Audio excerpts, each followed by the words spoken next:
ദേവുട്ടി എന്നെ കാത്തു നിൽക്കായിരുന്നു അല്ലേ? നീ തൊഴുന്നത് ഞാൻ കണ്ടു. പക്ഷേ അപ്പോഴേക്കും അവിടെ വലിയ തിരക്കായിരുന്നു. ഇന്ന് ഒരുപാട് പേരെന്നെ കാണാൻ വന്നു. നമ്മൾ എന്നും കാണുന്നവരല്ലേ? വല്ലപ്പോഴും ഒരിക്കൽ എന്നെ കാത്തു നിൽക്കുന്നവർക്ക് അല്പനേരം കാതും മനസ്സും കൊടുക്കണ്ടേ? അല്ല, എന്താ ദേവുട്ടിക്ക് പറയാനുള്ളത്?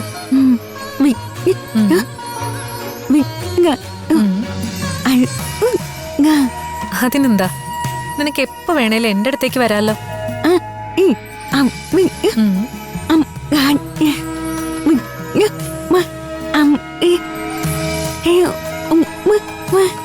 ഞാൻ അവിടെ വന്ന് നിന്റെ അമ്മയോട് സംസാരിച്ച് നിന്നെ കൂട്ടിക്കൊണ്ട് വന്നെന്നോ?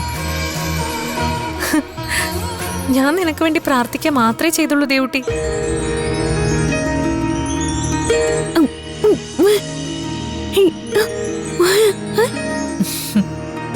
അതിനും സാധ്യതയുണ്ട്. ഞാൻ എപ്പോഴും പറയാറില്ലേ, നിന്റെ ആഗ്രഹങ്ങളും പ്രാർത്ഥനയും ഒരിക്കലും മൂകാംബികാമ്മ കേൾക്കാതിരിക്കില്ലെന്ന്.